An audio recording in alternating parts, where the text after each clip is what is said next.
ඔබසිල්දරාම ඉතාමත් ප්‍රේමයෙන් මේ උතුම් උදෑසන ස්වාමීන් වහන්සේගේ අභිමුඛයට අපි ආදරයෙන් ප්‍රේමයෙන් පිළිගන්න ලබන දවසේ අපි ඉන්න තැන ඉඳන් මෙසි උන්වහන්සේගේ අභිමුඛයට එන්න දුන්න කරුණාව ගැන අපි උන්වහන්සේට විය යුතුයි. ඉතින් මේ උදෑසන අද දවසේ දේව මෙහි ආරම්භයේ නමස්කාර මෙහි ආරම්භය සංග්‍රහණ කරමින් අපි යාඥාවෙන් යුතුව අපි උන්වහන්සේගේ පාද පාමුලට අපි ඇතුළු වෙමු.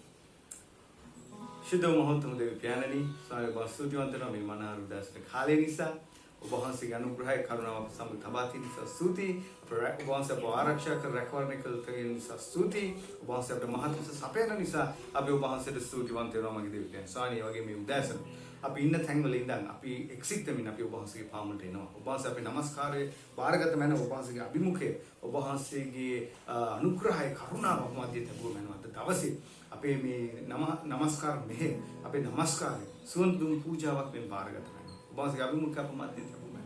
අපි ඔබවහන්සේට යටත් වෙමින් බාරවන්නේ. යේසුස් ක්‍රිස්තුස් වහන්සේගේ තුන් නාමයෙන්. ආමේන්. සනසෙම් සුරකේ ඔබ මිදුම් කරුවේ යේසු රාජුන්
Sarvabaladari Devyani Mahimaveva Prasansaveva Gaurave Rajidanani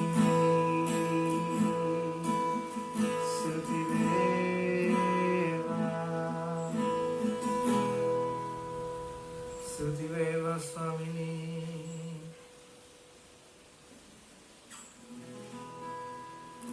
Sarvabaladari Yehovah Devinduni Guru Vishwaye Nabum Karutumani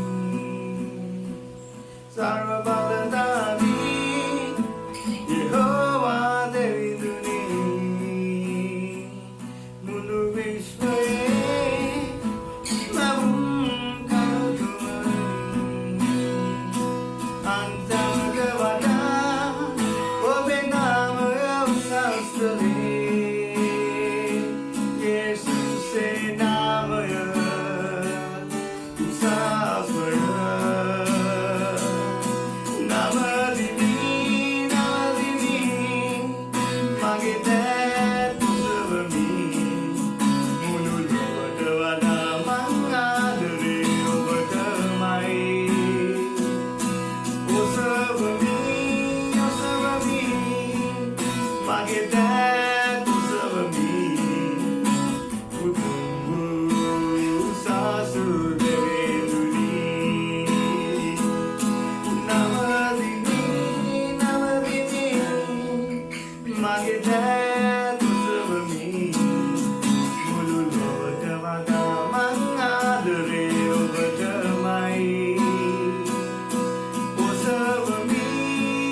Swami Vahanse Mai O Gaura Bhayave Mama Himaveva සවේවා ස්වාමිනී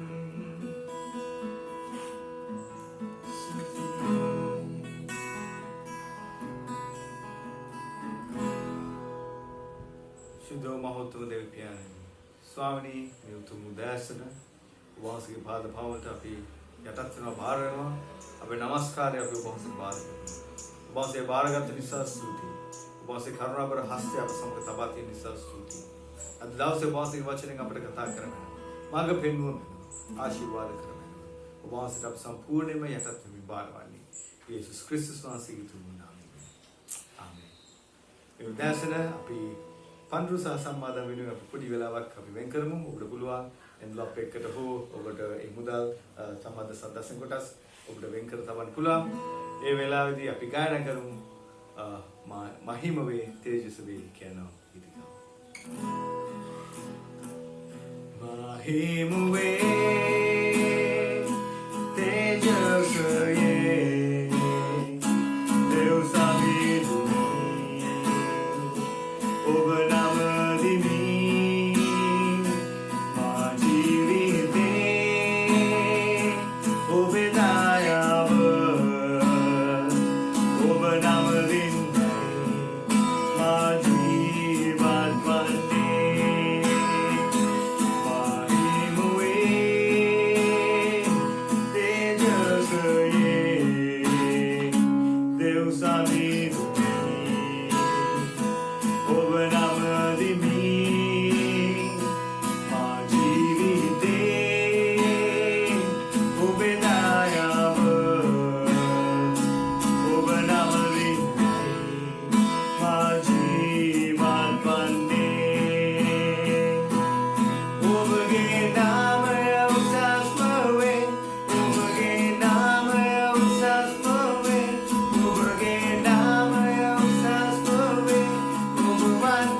වෙලාවේදී අපි දේවගැති ලාල් සේනානායකට දේව වචනේ කියන පිණිස අප්පාර සූති.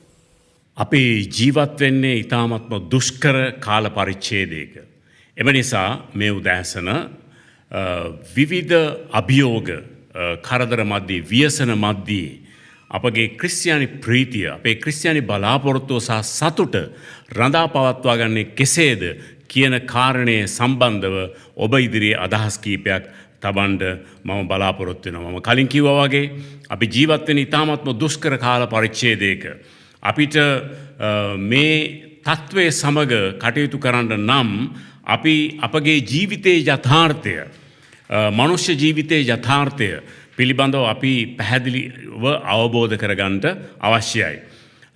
අපි යථාර්ථය අවබෝධ කර ගැනීමෙන් අපිට අපගේ අභියෝග ඉදිරියේ අපගේ කිතුණු සතුට රඳා පවත්වා ගන්න පුළුවන් අඛණ්ඩව. ඉතින් එම නිසා මේ අභියෝග සහ දුෂ්කරතාවයන් අපි දන්නවා විවිධ ක්‍රමයට විවිධ ආකාරයට විවිධ ප්‍රමාණයට අපගේ ජීවිතයට අභියෝග සහ ප්‍රශ්න පැමිණෙනවා. සමහරක් වෙලාවට මේ අභියෝග ඉදිරියේ අපේ ජීවිතේ බිඳ වැටෙනවා. අපේ ජීවිතේ බලාපොරොත්තු කඩා වැටෙනවා. අපි කලබල වෙනවා. අපිට එපා වෙනවා. ජීවිතේ පවා එපා වෙනවා. සමහරක් වෙලාවට දෙවියන් වහන්සේ තුල තබන ඇදහිල්ල පවා සෙලවෙන තත්වයකට පත්වෙන්න පුළුවන් මෙවැනි කාල පරිච්ඡේදයකදී. අපි සමහරක් වෙලාවට හිතනවා අපිට වැඩිය මරිච්ච මිනිස්සු වාසනාවන්තයි කියලා.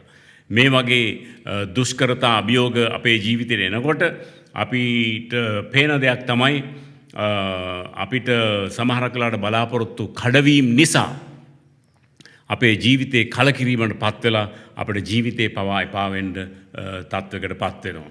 2004 අපි දකින සුනාමිය ඇවිල්ලා ලක්ෂ ගණන් ජනතාව මේ ආසියාතික ප්‍රදේශයේ විනාශ වුණා, ජීවිත අහිමි වුණා, දේපල අහිමි වුණා කියලා අපි කවුරුත් දන්නවා. ඊට පස්සේ 2020 අපි දන්න දෙයක් තමයි මේ වෛරස් වසංගතය. මේ වසංගතය ඇවිල්ලා මිලියන ගණනාවක් ජනතාව ලෝකයේ වටා මිලියන ගණනාවක් ජනතාව විනාශ වුණා කියලා අපි දකිනවා. අපේ ලංකාවේ තත්ත්වය තවත් උග්‍ර වෙමින් පවතිනවා කිසිම බලාපොරොත්තුවක් නැතුව. කිසිම අවසානයක් දකින්න අපිට නෑ වගේ තමයි අපිට පේන්නේ. ඉතින් ඒක නිසා අපි මනුෂ්‍ය සම්බන්ධතාවයන් දිහා බලපුවාම, සමාජ සම්බන්ධතාවයන් දිහා බලපුවාම ඒවා විශාල වශයෙන් වෙනස් වෙලා තියෙනවා. අද අපිට ඔබ මේ වගේ විද්‍යුත් මාධ්‍යයෙන් අමතන්න සිදු වෙලා තියෙන්නේ අපිට සමාජයක් හැටියට, සභාවක් හැටියට එකට රැස් වෙලා සාමූහික නමස්කාරය අපිට කරන්න බැරි තත්වයක් තිබෙන නිසා මේ වසංගතයේ කරුණ කොටගෙන. ඒක නිසා අපි දන්නවා අපි කොයි මොහොතේ අපිට මේ වසංගතය අපේ දොරකඩට, අපේ නිවසට පැමිණෙයිද කියලා අපි දන්නේ නැති තත්වයක් අපිට තියෙනවා. ඒ නිසා අපි හැම කෙනාම බයෙන්, සැකෙන්, අවිශ්වාසයෙන් කිසිම බලාපොරොත්තුවක් නැතුව ජීවිතේ ගත කරන බව අපි කවුරුත් දන්නවා. ඒ නිසා අපි අතීතයේ දිහා බැලුවොත් යේසුස් ක්‍රිස්තුස් වහන්සේගේ ජීවිතය දිහා බැලුවොත්, උන්වහන්සේගේ ගෝලයන්ගේ ජීවිතය බැලුවොත්, ඒගොල්ලොනුත් නිතරම මේ වගේ බියෙන්, අස්තිර භාවයෙන්, ජීවිතයේ විවිධ තර්ජන වලින් වට වෙලා තිබුණු අවස්ථාවක තමයි ඒගොල්ලොනුත් ජීවත් වුණේ කියලා අපි බයිබලයේ අධ්‍යයනය කිරීමෙන් අපට දකින්න පුළුවන්. හැබැයි එහෙම වුණාට ඒගොල්ලන් විශාල ප්‍රීතියකින්, විශාල බලාපොරොත්තුවකින් මේ ලෝකයේ තුල ජීවත් වුණ ආකාරය අපට දකින්න පුළුවන්. එකක් අපි මතක තියාගන්න ඕනේ, මේ ලෝකයට කවදාවත් බෑ, මේ ලෝකයේ ක්‍රමයට කවදාවත් බෑ අපිව සතුටු කරන්න. අපිට පවතින සතුටක්, අපිට පවතින බලාපොරොත්තුවක්, අපිට පවතින ප්‍රීතියක් ලබා දීමට මේ ලෝකයටවත්, මේ ලෝකයේ ක්‍රමයටවත් කවදාවත් බෑ. අපි දැනටමත් මේ ලෝකයේ සිදුවන දේවල් සම්බන්ධව අපි බලාපොරොත්තු කඩ වෙලා, අපේ ජීවිතේ එපා වෙලා, අපි කලකිරිලා දේශපාලන වශයෙන් වෙන්න පුළුවන්, අපේ දේශපාලන ක්‍රමය වෙන්න පුළුවන්, අපේ සමාජ ක්‍රමය වෙන්න පුළුවන්. අපි දන්න දෙයක් තමයි ඒ හැම ක්‍රමයක්ම අද අසමත් වෙලා තියෙනවා. අපි අමුතුවෙන් මේවා වැඩි විස්තර කියන්න අවශ්‍ය නැහැ. හැම අතින්ම අපි අසමත් වෙලා තිබෙනවා කියලා අපිට දකින්න පුළුවන්. හැබැයි අපේ යේසුස් ක්‍රිස්තුස් වහන්සේ කිව්ව එක වචනයක් තමයි, මා මේ දේවල් මම නුඹලාට කියන්නේ නුඹලාගේ ප්‍රීතිය සම්පූර්ණ වන පිණිස කියලා යොහාන් 15:11 සඳහන් කරනවා. යේසුස් ක්‍රිස්තුස් වහන්සේ මේ ගැන සඳහන් කරුවේ උන්වහන්සේගේ ගෝලයන්ව උන්වහන්සේගේ එන්ට යන්නව මරණයට සූදානම් කරමින් ඉන්න වෙලාවේදී යේසුස් වහන්සේ කිව්වා, නුඹලාට මම මේ දේවල් කියන්නේ නුඹලාගේ ප්‍රීතිය සම්පූර්ණ වන පිණිසත්, ඒ ප්‍රීතිය නුඹලා තුල පවතින පිණිසත් කියලා. ඒ වගේම පාවුල්තුමා කිව්ව දෙයක් තමයි පිලිපි පොතේ ඇත්ත වශයෙන්ම අපි අද දවසේ මෙනෙහි කිරීමේ වචන උපුටා ගන්න අපි උත්සාහ කරන්නේ පිලිපි පොතෙන්. ඒ නිසා ඔබේ බයිබලයේ තියෙනවා නම් කරුණාකර මාසම හරවලා තියාගන්න පිලිපි පොතට. පිලිපි පොතේ පාවුල්තුමා කියන කතාවක් තමයි,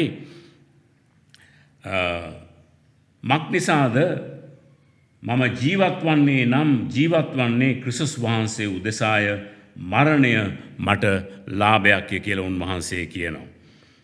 පාවුල්තුමා කියනවා. ඉතින් මා ජීවත් වන්නේ ක්‍රිස්තුස් වහන්සේ උදෙසාය. මගේ ජීවත් වීමට හේතුව ක්‍රිස්තුස් වහන්සේ.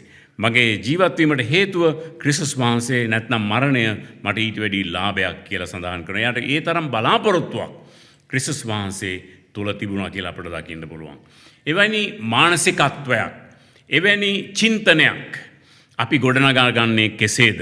එවැනි විශ්වාසයක්, එවැනි ධෛර්යයක් අපි අභියෝග මැද්දේ ගොඩනගා ගන්නේ කෙසේද කියන එක අපි කල්පනා කරලා බලන්න ඕන. අපි ක්‍රිස්තුස් වහන්සේ තුළ විශ්වාස කරන්නා වූ අය හැටියට අපිට මේ පවතින ප්‍රීතිය, පවතින සන්තෝෂය, පවතින සතුට අපි පවත්වාගෙන යන්න අවශ්‍යයි. ඒ නිසා ක්‍රිස්තියානි ප්‍රීතිය, ක්‍රිස්තියානි සතුට රඳා පවතින්නේ, ක්‍රිස්තියානි ප්‍රීතිය රඳා පවතින්නේ කිතුණුවන් හිතන ආකාරය මතයි. අපි හිතන ආකාරය වෙනස් වෙන්න අවශ්‍යයි. අපි හිතන විදිහට තමයි අපි හැසිරෙන්නේ. අපි කල්පනා කරන විදිහට තමයි අපි හැසිරෙන්නේ. ඉතින් ඒ නිසා අපි කොහොමද ක්‍රිස්තුස් වහන්සේව තේරුම් ගන්නේ? අපි කොහොමද ක්‍රිස්තුස් වහන්සේව අවබෝධ කරගෙන ඉන්නේ? අපි ක්‍රිස්තුස් වහන්සේ ගැන හිතන්නේ කොහොමද කියන එක ඉතාමත් වැදගත් මෙවැනි කාල පරිච්ඡේදයක. ඒ නිසා අපි මේ ක්‍රිස්තුස් වහන්සේ සම්බන්ධව හොඳ ආකල්පයක්, හොඳ චින්තනයක්, පැහැදිලි චින්තනයක් පාවුල්තුමා කිව්වා වගේ මං ජීවත් වෙන්නේ ක්‍රිස්තුස් වහන්සේ උදෙසා, මරණය මට ලාභයක් කියලා. අනේ වගේ පැහැදිලි චින්තනයක් ක්‍රිස්තුස් වහන්සේ සම්බන්ධව අපට තිබෙන්න අවශ්‍යයි. ඒ නිසා අපි රෝම පොතේ 12 වෙනි පරිච්ඡේදයේ පළවෙනි පද දෙකේ කියන දෙයක් තමයි සිත අලුත් කර ගැනීමෙන් අන්‍යාකාර ඇත්තෝ වෙයල්ලා. සිත අලුත් කර ගැනීමෙන්, ඒ කියන්නේ අපි හිතන ආකාරය වෙනස් කර ගැනීමෙන් අන්‍යාකාර ඇත්තෝ වෙයල්ලා. ලෝකේ අය කල්පනා කරන විදියට නෙමෙයි. අපේ චින්තනය, අපි හිතන ආකාරය, අපේ සිත අපි වෙනස් කරගන්න අවශ්‍යයි. ඒ හිත සම්පූර්ණයෙන්ම ක්‍රිස්තුස් වහන්සේට අපි බාර දෙන්න අවශ්‍යයි. හොඳයි. මොන වගේ සිතක්ද, මොන වගේ චින්තනයක්ද, මොන ආකාරයටද අපගේ සිතුවිලි අපි ගොඩනගා ගන්නට ඕනන්නේ ක්‍රිස්තියානි සතුට අපේ ජීවිතේ රඳා පවත්ව ගන්න නම්, ක්‍රිස්තියානි ප්‍රීතිය අපේ ජීවිතේ රඳා පවත්ව ගන්න නම් අපි කොයි විදිහටද කල්පනා කරන්න ඕනන්නේ, කොයි විදිහටද හිතන්න ඕනන්නේ, කොයි විදිහේ හිතක්ද අපිට තියෙන්න ඕනන්නේ කියලා අපි බලමු.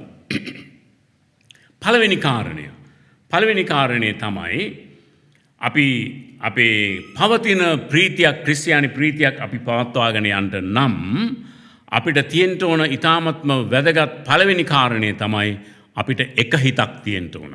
එක හිතකින් අපි ජීවත් වෙන්න ඕන. ඒ කියන්නේ එක හිතක් කියලා කියන එකෙන් මම අදහස් කරන්නේ අපේ හිත සම්පූර්ණයෙන්ම ක්‍රිස්තුස් වහන්සේට කැප වුණා වූ සිතක් වෙන්න අවශ්‍යයි. සම්පූර්ණයෙන්ම ක්‍රිස්තුස් වහන්සේට කැප වුණා වූ සිතක් වෙන්න අවශ්‍යයි. ඇයි අපි අපගේ ජීවිතයේ ප්‍රශ්න සම්බන්ධව අපි මේ තරම් තැවෙන්නේ? ඇයි අපි කලබල වෙන්නේ? ඇයි අපි මිනිස්සු නිසා අපේ ප්‍රීතිය නැති කරගන්නේ? අපේ ජීවිතේට එන ප්‍රශ්න නිසා අපේ ජීවිතේ ප්‍රීතිය නැති කරගන්නේ ඇයි? මිනිස්සු නිසා සමහර වෙලාවට අපිට ප්‍රීතිය නැති වෙනවා. ඇයි අපි ඒවට ඉඩ දෙන්නේ? සමහර වෙලාවට අපි අපේ සම්පත් අපෙන් අහිමි වෙනකොට අපිට අපිට දුක ඇති වෙනවා. අපගේ ප්‍රීතිය අපිට අහිමි වෙනවා. සමහර වෙලාවට අපේ විවිධ කලකිරීම නිසා, විවිධ කනස්සලු නිසා අපේ ප්‍රීතිය නැති වෙන අවස්ථාවල් තියෙනවා. ඇයි අපි ඒවට ඉඩ දෙන්නේ? ඒකට හේතුව, අපි ඒවට ඉඩ දෙන්න හේතුව අපගේ සිත ස්ථිර නැති නිසා. යාකෝබ් පොතේ 1:8 සඳහන් කරනවා අස්ථිරව සිටින මනුෂ්‍යයා ඔහුගේ සියලු මාර්ගවලදී අස්ථිරව සිටින්නේ, කිසිම ස්ථිරභාවයක් නැහැ, නිතරම සෙලවෙන සුළුයි කියලා සඳහන් කරනවා. ඒ නිසා අපි එක හිතක්, කැපවුණ හිතක් ස්වාමින් වහන්සේ උදෙසා අපි ගොඩනගා ගන්න අවශ්‍යයි. A single hearted devotion to Christ. ඒ කියන්නේ ක්‍රිස්තුස් වහන්සේට කැප වුණා වූ එක හිතක් අපට තිබෙන්න අවශ්‍යයි. පාවුල්තුමා මේ දේ කියන ආකාරය බලන්න හොඳට පළවෙනි පරිච්ඡේදයේ 21 වෙනි පදයේ මක්නිසාද මාගේ ජීවත් වීම නම් ක්‍රිස්තුස් වහන්සේ උදෙසාය. මං ජීවත් වෙන්නේ ක්‍රිස්තුස් වහන්සේ උදෙසාය. මරණයද මට ලාභයක්ය. මම ජීවත් වෙන්නේ ක්‍රිස්තුස් වහන්සේ උදෙසා, මැරුණත් මට ඒක ලාභයක්. ඒකට හේතුව මරණයෙන් පසු මම ක්‍රිස්තුස් වහන්සේ සමග සිටින නිසා. ඉතින් ඒ නිසා මරණය මට ලාභයක්. මං ජීවත් වෙන්නේ ක්‍රිස්තුස් වහන්සේ උදෙසා. මං ජීවත් වුණත් ක්‍රිස්තුස් වහන්සේ උදෙසා, මැරුණත් ක්‍රිස්තුස් වහන්සේ උදෙසා. ඉතින් අනේ වගේ එක හිතක් අපිට තියෙන්න අවශ්‍යයි. පාවුල්තුමා විවිධ දුෂ්කරතාවයන් මැද්දේ හිටපු කෙනෙක්. එයා හිරගත වෙලා හිටියා. එයා සොල්දාදුවෙක් එක්ක මාංචු දාලා තිබුණා. සභාව බෙදිලා තිබුණා, මිනිස්සු යාට විරුද්ධව කටයුතු කෙරුවා, හැමදේම අහිමි වෙලා තිබුණා. මෙවැනි අවස්ථාවකදී එයා ඒ තත්වය සම්බන්ධව විවෘත සහ අවංක විශ්ලේෂණයක් කරලා ඒක අවබෝධ කරගෙන එයා කිව්වා මං ජීවත් වෙන්නේ ක්‍රිස්තුස් වහන්සේ උදෙසා. මරණය මට ලාභයක් වේ. එයා නිකන් ජීවිතේ රවට්ට ගත්තේ නැහැ. ඔක්කොම හරියයි. ඒවා ඔක්කොම හරියයි කියලා ජීවිතේ රවට්ට ගත්තේ නැහැ. නමුත් එයා එක හිතින් ක්‍රිස්තුස් වහන්සේට කැපවීම තුලින් එයා කිසිම මොහොතකවත් ඉඩ දුන්නේ නැහැ. Tamanගේ ක්‍රිස්තියානි ප්‍රීතිය, ක්‍රිස්තියානි බලාපොරොත්තුව, ක්‍රිස්තියානි සතුට අහිමි කරගන්න නැති වෙන්න එයා ඉඩ දුන්නේ නැහැ කියලා අපිට දකින්න පුළුවන්. එයාගේ ජීවිතේ සම්පූර්ණයෙන්ම ක්‍රිස්තුස් වහන්සේට කැප වෙලා තිබෙනවා. එම නිසා අපි පරමාර්ථයක් ඇතුව ජීවත් වීම සඳහා කැඳවීම ලැබුවා. අපි එක හිතකින් ක්‍රිස්තුස් වහන්සේ තුල අපි ජීවත් වෙන්න අවශ්‍යයි. අපිට ඕනනම් ඔබේ බයිබලයේ කියවලා බලන්න පිලිප්පි පොතේ 3 වෙනි පරිච්ඡේදය 13 වෙනි පදය. පිලිප්පි පොතේ 3 වෙනි පරිච්ඡේදය 13 වෙනි පදය. පළවෙනි පරිච්ඡේදයේ 1 සිට 21 දක්වා 12 සිට 26 දක්වා කියවලා බලන්න. එයා අපි දකිනවා පාවුල්තුමා එක හිතකින් ස්වාමින් වහන්සේ ඉදිරියේ කටයුතු කරපු ආකාරය. ඒ නිසා අපි එක හිතකින් ස්වාමින් වහන්සේට සේවය කරනකොට, කැපවීමෙන් සේවය කරනකොට ප්‍රශ්න කරදර වලට අපි බය වෙන්න අවශ්‍ය නැහැ. ඒවා අපිට විරුද්ධ වෙන්නේ නැහැ. ඒවා විරුද්ධව ආවත් අපිට පුළුවන් ඒවා පාවිච්චි කරන්නට ස්වාමින් වහන්සේගේ මහිමේ සඳහා. පාවුල්තුමා කළාක් මෙන්. දෙවෙනි කාරණේ තමයි අපි අපේ පවතින ප්‍රීතියක්, පවතින කිතුණු සතුටක් අපි පවත්වාගෙන යන්න නම් දෙවෙනි ආකල්පය තමයි තිබන් අපිට තියෙන්න ඕනන්නේ නිහතමානීත්වය කියන ආකල්පය. නිහතමානී යටත් ආකල්පයක් අපිට තියෙන්න ඕන. යටත් ආකල්පය. පිලිප්පි දෙවෙනි පරිච්ඡේදය අපි බලමු. දෙවෙනි පරිච්ඡේදයේ 3 වෙනි පදේ මෙන්න මෙහෙම කියනවා. දෙවෙනි පරිච්ඡේදයේ 3 වෙනි පදේ මෙහෙම කියනවා. මාගේ පක්ෂවාදී කමෙන්වත් නිෂ්ඵල පාරුට කර ගැනීමෙන්වත් කිසි දෙයක් නොකොට එකිනෙකා තමාට වඩා වෙන කෙනෙක් උතුමයි යටත් කමින් සිතාවා. එකිනෙකා තමන්ට වඩා අනිත් අය උතුම් යයි යටත් කමින් සිතත්වා. ඒ නිසා අපි පවතින කිතුණු සතුටක්, පවතින ප්‍රීතියක් අපි තබා ගන්න නම් යටහත් සිතක් තබා ගන්න අවශ්‍යයි.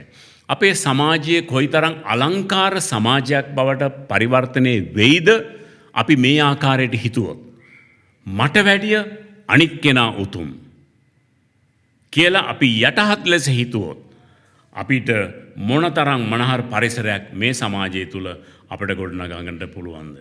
ඉතින් ඒ නිසා අපි පළවෙනි පරිච්ඡේදයේ පාවුල්තුමා කියනවා මා ජීවත් වෙන්නේ ක්‍රිස්තුස් වහන්සේදා. ක්‍රිස්තුස් වහන්සේට ප්‍රථම ස්ථානය පළවෙනි පරිච්ඡේදයේ දෙනවා. දෙවෙනි පරිච්ඡේදය කියනවා අනිත් අයට අපි දෙවෙනි ස්ථානය දෙන්න අවශ්‍යයි. අපි තමන් සම්බන්ධ කාරණා අවසානයේට කල්පනා කරන්න අවශ්‍යයි. ඉතින් මෙහෙම අපි කල්පනා කරනවා නම් කොයිතරම් මනහර සමාජයක් ගොඩනැගෙයිද? අද අපේ රටේ, අද අපේ සමාජයේ, අද අපේ ලෝකේ තියෙන ලොකුම ප්‍රශ්නේ තමයි මම මූලිකයා. මට තමයි ලැබෙන්න ඕනන්නේ. මගේ අයිතිය. මට තමයි මේක සිදුවෙන්න ඕනන්නේ. මම තමයි හරි. මට මේක ලැබෙන්න ඕන කියන ආකල්පයෙන් තමයි ගොඩක් වෙලාවට අද මිනිස්සු කටයුතු කරන්නේ, කල්පනා කරන්නේ. අද ගොඩාක් අයට තමන්ගේ කැමැත්ත කරගන්නට ඕනකම තියෙන නිසා අද සමාජයේ විශාල ව්‍යසනයකට, විශාල විකෘති තත්වයකට පත් වෙලා තිබෙනවා. ඒ නිසා අපේ සමාජයේ දිහා බලපුවාම අද ප්‍රශ්නවලට මූලික හේතුව තමයි තමන්ගේ ක්‍රමයට, තමන්ට ඕන විදිහට තමන්ගේ ආත්මාර්ථකාමීත්වය මුදුන්පත් කරගෙන ඒක සතුටු කරන්න කටයුතු කරන නිසා තමයි මේ වගේ දේවල් සිදු වෙලා තියෙන්නේ. අද ලෝකයේ ප්‍රශ්නේ ඒකයි. අපි යටහත් සිතක් තිබෙනවා නම් අපි හිතන්නේ පළමුවෙන්ම අනිත් අයගේ යහපත, අප වටා ඉන්න අයගේ යහපත, ඒ අයට සේවය කරන්නේ කොහොමද, ඒ අයට සතුටු කරන්නේ කොහොමද කියලා හිතනවා මිසක් අපිව සතුටු කරගන්නට, අපිට සේවය කරගන්නට අපි උත්සාහ කරන්නේ නැහැ. ඒ නිසා අද අපේ රට දිහා බලපුවාම අපේ පරිසරය විශාල ව්‍යසනයකට විශාල විනාශයකට විශාල අභියෝගයකට පත්වලා තියෙන අපේ පරිසරය පවා. ඒකට හේතුව මිනිස්සුන්ගේ ආත්මාර්ථකාමී චේතනාවන් නිසා. ආත්මාර්ථකාමී බලාපොරොත්තු නිසා අද පරිසරය විනාශ වෙමින් පවතිනවා. අප වටා තිබෙන සමාජය පිරිහෙමින් පවතිනවා. තමන්ගේ ලාභ ප්‍රයෝජනය සඳහා තමන්ගේ වාසිය සඳහා තමන්ව මූලික කරගෙන කටයුතු කිරීම නිසා අද අපි දකිනවා විශාල සමාජ ව්‍යසනයකට අපි මුහුණ දීලා තිබෙනවා. ඒ නිසා යටහත් සිතකින් කටයුතු කිරීම ඉතාමත්ම අවශ්‍යයි. පවතින ක්‍රිස්තියානි ප්‍රීතියක් සතුටක් අපි පවත්වාගෙන යන්න නම් අපිට තිබෙන්න ඕනන්නේ තුන්වෙනි හිත තමයි තුන්වෙනි අපි හිතන ආකාරය තමයි අපිට ආත්මීක සිතක් තිබෙන්න අවශ්‍යයි. අද කියන්න කනගාටුයි බොහෝ ආත්මිකත්වයන් රඟපාන්නා වූ ආත්මිකත්වයන් බවට පත් වෙලා තියෙනවා. මම මේ දේ එච්චර අවධාරණය කරන්න කැමති නෑ. ඇත්ත වශයෙන්ම අද ගොඩාක් ආත්මිකකම් නිකන් ෂෝ එකක් විතරයි. නිකන් ෂෝ එකක් විතරයි. ඒක හැම ආගමකම වෙන්න පුළුවන්. ඒක ක්‍රිස්තියානි අයටත් එකයි, අනිත් අයටත් එකයි. හැම තැනකම අපි දකින දෙයක් තමයි මේ ආත්මිකත්වය නිකන් ෂෝ බිස්නස් එකක්. නිකන් ව්‍යාපාරයක් බවට පත්වලා තියෙන. ඒක දේශපාලන රඟදැක්මක් බවට පත්වලා තියෙනවා. ඒක දේශපාලන වේදිකාවක් බවට පත්වලා තියෙනවා ආත්මිකත්වය. සමහරක් වෙලාවට ආත්මිකත්වය කියන එක ආර්ථික වාසි ලබා ගැනීමට මූල්‍යමය වාසි ලබා ගැනීමට දෙයක් බවට පරිවර්තනය වෙලා තියෙනවා. ඒ නිසා බොහෝ අය තමන්ගේ ආගම තමන්ගේ ආත්මිකත්වය තමන්ගේ බඩ වඩා ගන්නට කටයුතු කරන ආකාරය අපිට දකින්න පුළුවන්. ඒගොල්ලන් ඇත්ත වශයෙන්ම ඒක ඊ타මත්ම නින්දා සහිත ලැජ්ජා සහගත ක්‍රියාවක් බවට පත් වෙලා තියෙනවා. ඒ නිසා අපි ලංකාවේ දකින්නෙත් මේකයි, මේක ලෝකේ දකින්නෙත් මේකයි. සැබෑ ආත්මිකත්වය අද අපිට අත්දකින්න හරි අමාරු දුෂ්කර දෙයක් පත් වෙලා තියෙනවා. ඒ නිසා අපි ආත්මික මනසක්, ආත්මික සිතක් අපි ගොඩනගා ගන්නට අවශ්‍යයි. ආත්මික සිත නිතරම මේ ලෝකය ගැන හිතන්නේ නැහැ. ආත්මික සිතක් තියෙනවා නම් අපි මේ ලෝකයේ දිහා බලන්නේ ස්වර්ගීක දැක්මක් ඇතුව, ස්වර්ගීක දෘෂ්ටි කෝණයෙන් තමයි අපි මේ ලෝකයේ දිහා බලන්න ඕනන්නේ. මේ ලෝකයේ දේවල් වැදගත් මම නෑ කියන්නේ. අපිට ගියක් දොරක් තියෙන්න ඕන, ඉදුම් කිනුම් තියෙන්න ඕන, සල්ලි මිල මුදල් යාන වාහන තියෙන්න ඕන. හැබැයි මේ දේවල් දිහා අපි බලනකොට ලෞකික දෘෂ්ටි කෝණයෙන් බලන්නේ නැතුව ස්වර්ගීක දෘෂ්ටි කෝණයෙන් අපි බලන්න අවශ්‍යයි. මේක තේරුම් ගන්න නම් අපි පිලිප්පු පොතේ 3 වෙනි පරිච්ඡේදයේ 19 සිට 21 වෙනි පදයේ දක්වා අපි කියවලා බලමු. අපි පළවෙනි පරිච්ඡේදයේ පදයක් බැලුවා, දෙවෙනි පරිච්ඡේදයේ දැන් අපි 3 වෙනි පරිච්ඡේදයට යමු. පාවුල්තුමාගේ ආකල්පය බලන්න 3 වෙනි පරිච්ඡේදය අපි කියන දෙයක් තමයි 3 වෙනි පරිච්ඡේදයේ 19 සිට 21 දක්වා අපි මෙන්න මෙහෙම දකිනවා. ඔබේ බයිබලය ඔබ බලා ගන්න. කුරුසයට සතුරෝව හැසිරෙති. ඔවුන්ගේ කෙලවර විනාශය. ඔවුන්ගේ දෙවියන් වහන්සේ බඩය. ඔවුන්ගේ දෙවියන් වහන්සේ බඩය. ඒ කියන්නේ තමන්ගේ බඩ වඩා ගැනීමට තමයි තමන්ගේ ආත්මිකත්වය යොදාගෙන තිබෙන්නේ. ඔවුන්ගේ පාරටුව නම් තමන්ගේ ලැජ්ජාව ගැනය.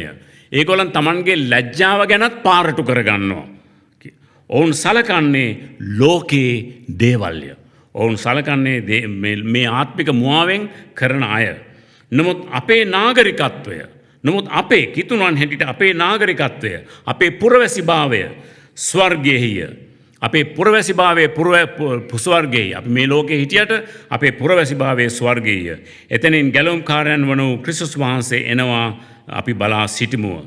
සියලු දේ පවා තමන්ට යටත් කර පුළුවන් වූ බලය ලෙස උන්වහන්සේ අපේ පහත්කමේ ශරීරය තමන්ගේ තේජසේ ශරීරයට සමාන වන පිණිස ඒවා වෙනස් කරනවා ඇත.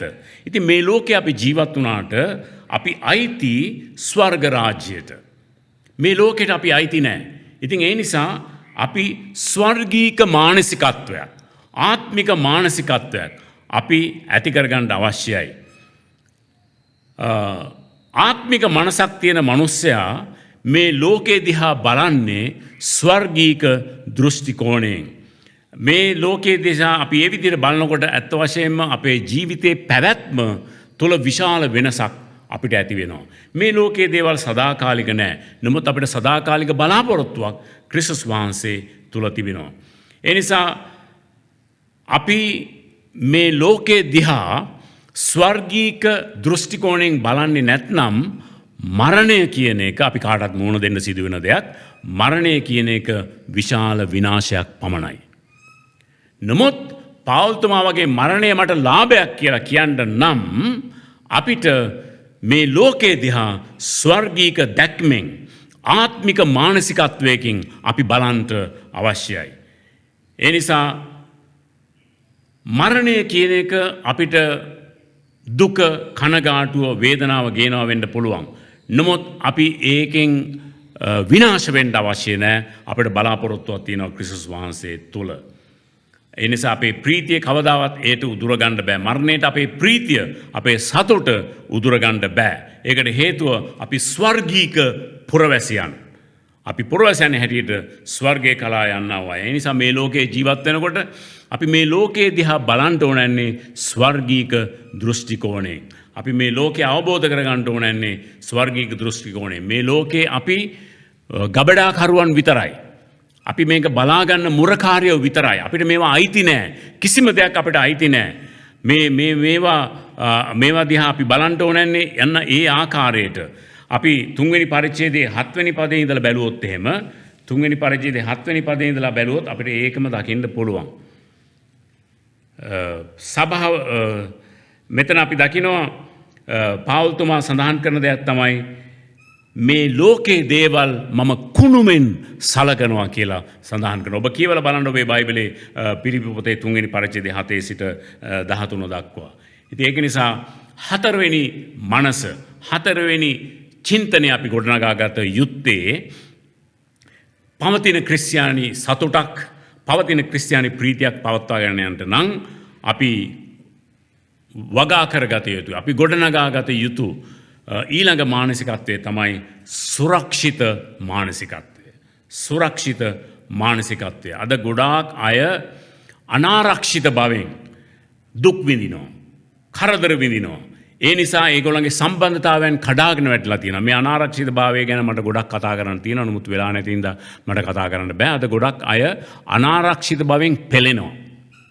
ජීවිතේ. ඒ නිසා ඒගොල්ලන්ගේ ජීවිතේ ප්‍රශ්න, අරගල, කරදර, සම්බන්ධතා ප්‍රශ්න ගොඩයි.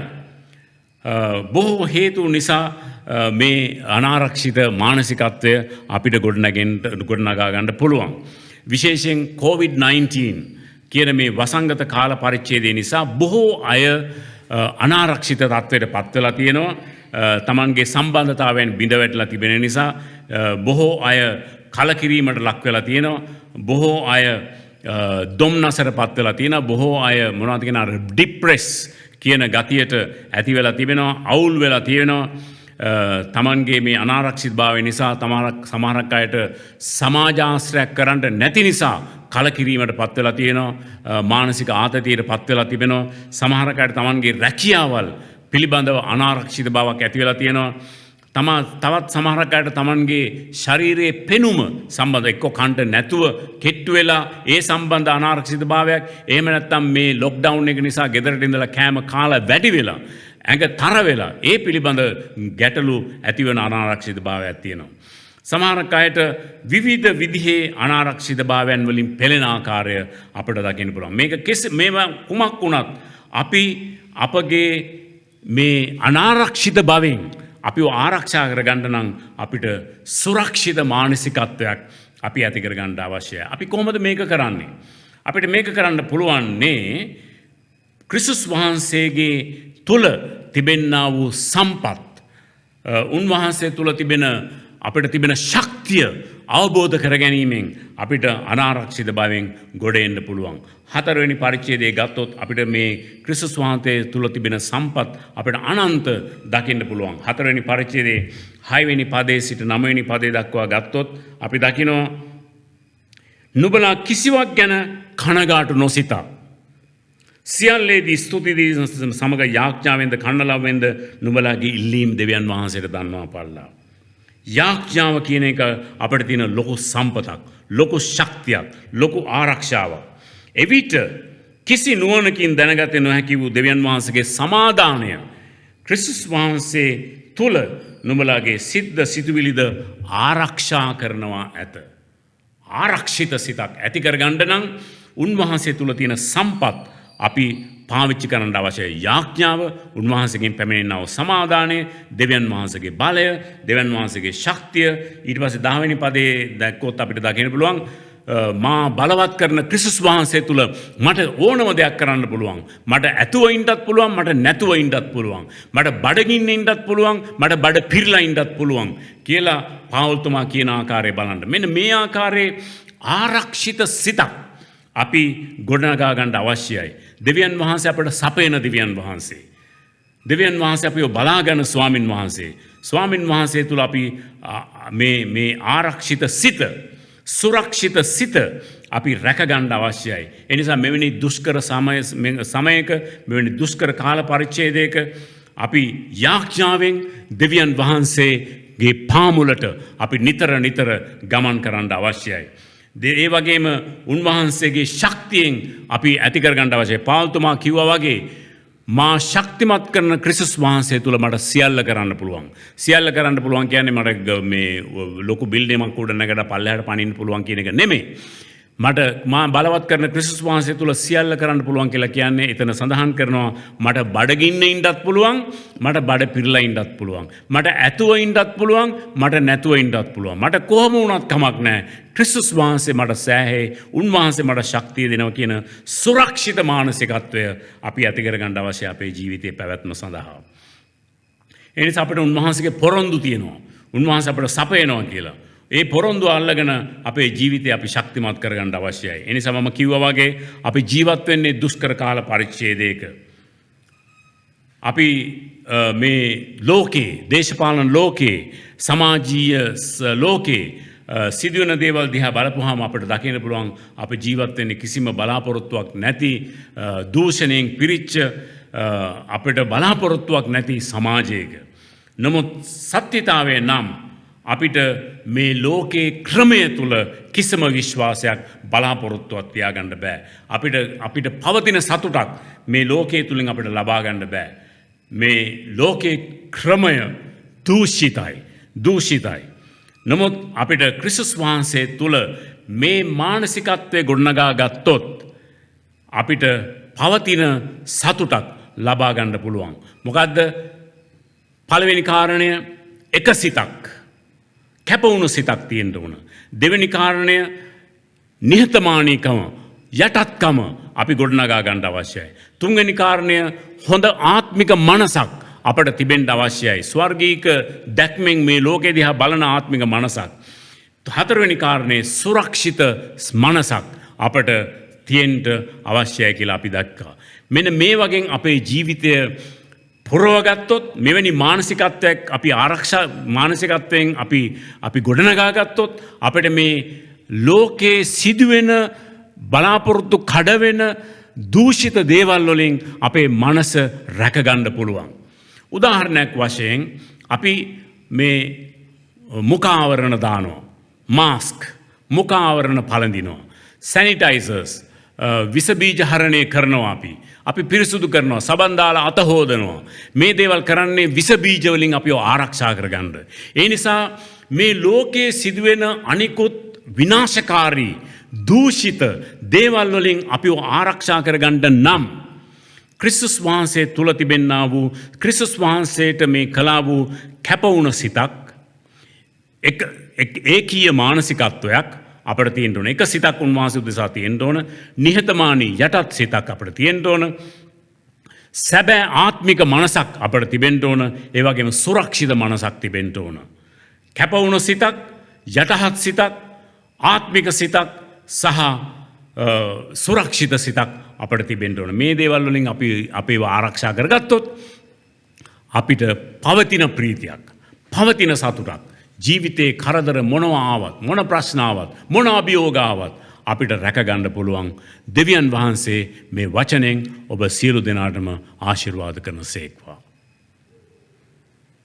අපි ආඥා කරමු.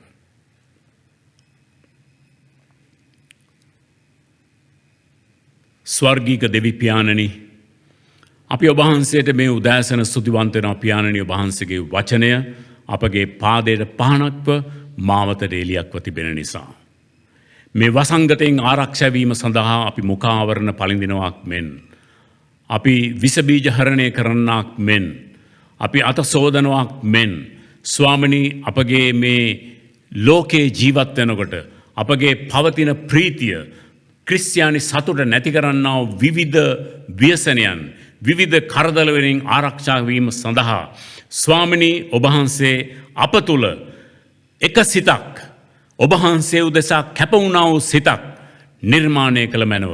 පාවුල්තුමා වගේ මා ජීවත් වන්නේ ක්‍රිස්තුස් වහන්සේ උදෙසාය.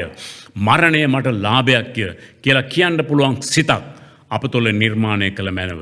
ස්වාමිනී අපට වඩා අනික් අය උතුම් යයි සලකන පිණිස අපට නිහතමානී සිතක් ඔබ වහන්සේ දුන මැනව පියාණනි. ඒ විතරක් නෙමෙයි ස්වාමී මේ ලෝකේ දිහා ස්වර්ගීක මානසිකත්වයෙන් බලන පිණිස ආත්මික මනසක් මානසිකත්වයක් අප තුළ නිර්මාණය කළ මැනව. රංගපාන මානසිකත්වයෙන් අපි ඔබ වහන්සේ සුව කළ මැනව. ස්වාමිනී ඒ විතරක් නෙමෙයි පියාණනි අප තුළ සුරක්ෂිත මනසක් ඔබ වහන්සේ ඇති කළ මැනව පියාණනි. ස්වාමිනී ඔබ වහන්සේගේ කරුණාවර හස්තයට අපගේ ක්‍රිස්තියානි සභාවේ සියලු දෙනාම බාර කරනවා පියාණනි. ස්වාමිනී මේ දේශනයේ සවන් දෙන්නා වූ සෑම දෙනාම ඔබ වහන්සේගේ කරුණාවර හස්තයට තබනවා. ඔබ වහන්සේ එකිනෙක කෙනාට ආශිර්වාද කළ මැනව. එකිනෙක කෙනාගේ නිවසට ආශිර්වාද කළ මැනව. දරු පවුල් වලට ආශිර්වාද කළ මැනව. මේ COVID-19 වසංගත ස්වභාවයෙන් තත්වයෙන් බලපෑමෙන් ආරක්ෂා කරගත මැනව පියාණනි.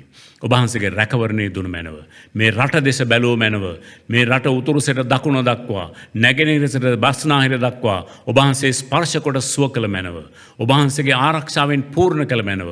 ඔබ වහන්සේ මුළුමනින්ම ස්වාමිනී මේ එකිනෙක කෙනාට අවශ්‍ය ශක්තිය ධෛර්යය මඟ පෙන්වීම දුන මැනව පියාණනි. අපගේ සභාවේ දේවගැතිවරුන් අපගේ සභාවේ දේවදාස දාසීන් සෑම දෙනාම ඔබ වහන්සේගේ හස්තයේ තබනවා පියාණනි. ඔවුන් සියලු දෙනාම ආරක්ෂාවෙන් තබාගත මැනව. සුවයෙන් තබාගත මැනව. ඔබ වහන්සේගේ සේවය කිරීමට අවශ්‍ය ප්‍රඥාව සහ මඟ පෙන්වීම ඔවුන් එකිනෙක කෙනාට දුන මැනව. ඔවුන්ගේ දරු පවුල් සියලු දෙනාටම ආශිර්වාද කළ මැනව පියාණනි. ස්වාමීනි අපි සාමූහිකව කොහෙ හිටියත් අපි ඔබ වහන්සේගේ පාමුල කැප වෙනවා. ඔබ වහන්සේට සියලු ගෞරවයත් මහිමයත් දෙනවා. යේසුස් වහන්සේගේ උතුම් වූ නාමයෙන්. ආමෙන්. බොහොම ස්තුතියි. දෙවියන් වහන්සේ ඔබ සියලු දෙනාටම ආරක්ෂාවත් ආශිර්වාදයක් දෙනසේක්වා.